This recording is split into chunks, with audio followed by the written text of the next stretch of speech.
Hi, I'm Amanda from Awaken Creators, and today we're going to talk about 3 ways to avoid creative burnout. We've all been there. You're exhausted, you've been pushing and pushing for days, maybe even months, and you just feel like you have nothing left. So what's going on? How can you ensure that you can continue to create without running into this problem over and over again? Well, today we're going to talk about 3 things you can do to avoid creative burnout. If you haven't yet liked or subscribed to my channel, if you enjoy this content and get some value out of it and feel like it helped you.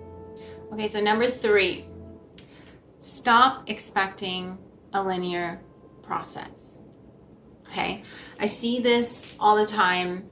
I'm guilty of it. When I first started taking my creativity seriously, my expectations were all out of whack. I assumed that you go from A to Z in a session, in your whole creative journey, just like that, right? One step at a time, you get better and better. But the reality of it is more like a winding road. You have some progress and then a little bit of a setback. The thing is, though, that those setbacks are usually where I learned my greatest lessons. Those places where I felt defeated, where I felt like my work wasn't good enough, were the moments where I learned something really valuable about myself, about my creative expression, and about how to move forward. So the number 3 way for you to avoid creative burnout in the first place is to stop expecting the creative process to be linear in any way, or that your progress creatively is going to be linear.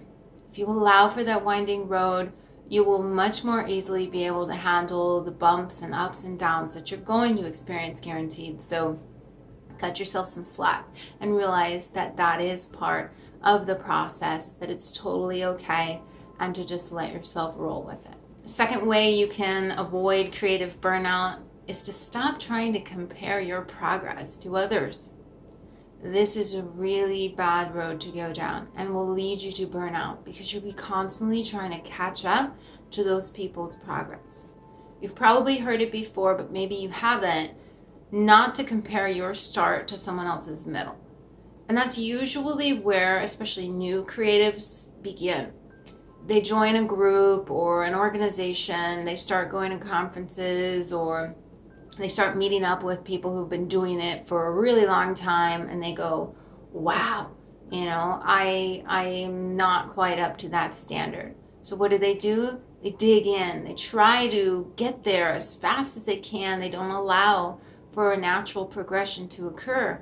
They think, okay, if I don't have this down in a couple of months, it must mean I'm no good. So we push ourselves way too hard, way too fast, trying to get to some invisible finish line so we can measure up to the people around us, and it ends up just leaving us feeling exhausted, feeling unworthy, feeling like we're not good enough.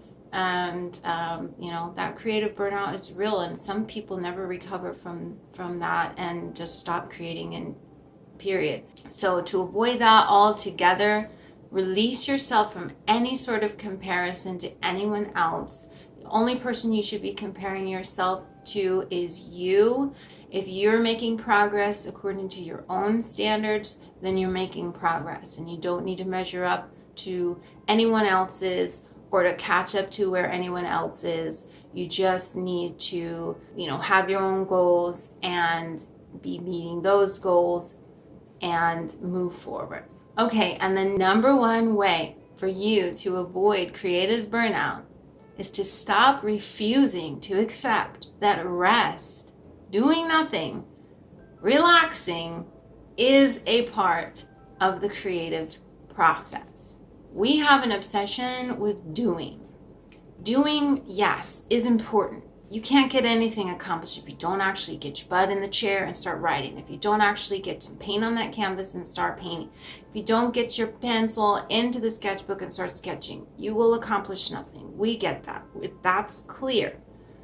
What isn't ever made clear is that if you are so exhausted and so tired that you don't even want to do those things, and when you sit down to do them, It's going to feel like a job. All the love's going to be gone.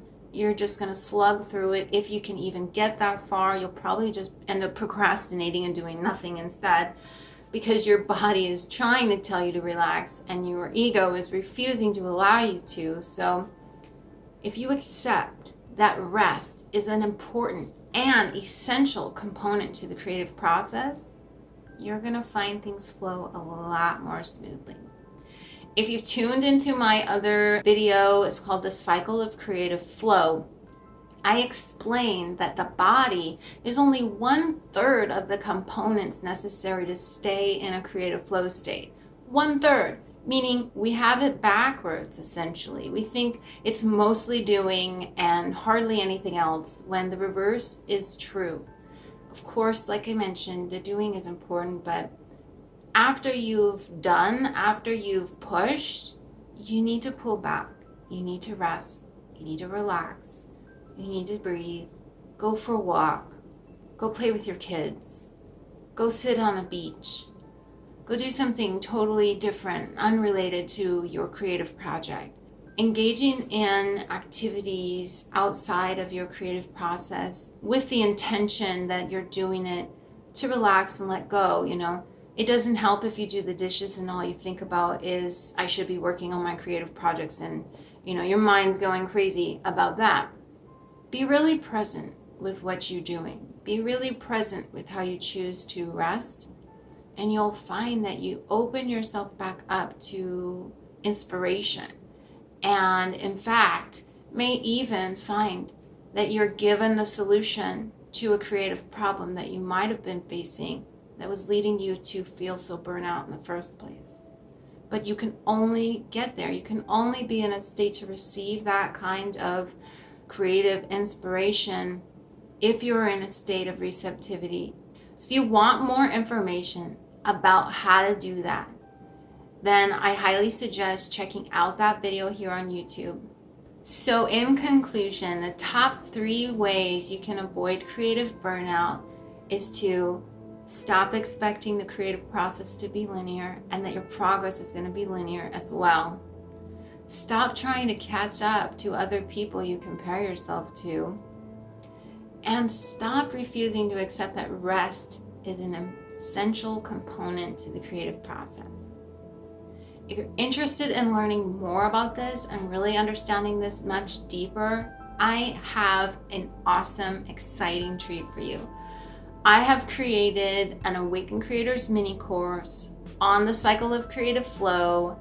It's got a number of modules for you to go through to really understand how creative flow truly works, so that you can maintain a state of flow at all times and move seamlessly from stage to stage without getting burnt out.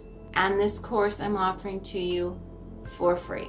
So if that sounds like something you are interested in mastering, then I highly suggest you check out the link in the description box below and sign up to receive that free Awaken Creators mini course, The Cycle of Creative Flow. It's going to blow your mind. It's going to change your creative process. It's going to change your world, and you will find yourself so much more capable of maintaining a creative flow state than you've ever been before. So that's it for now. Thank you for watching. Thank you for subscribing. Thank you for sharing. Thank you for your love, your comments. If you haven't yet, check me out on Instagram at awaken.creators. I'm on there posting content weekly, and then every once in a while even go and do an Instagram live as well. So check me out, come join the Awaken Creators tribe and get creating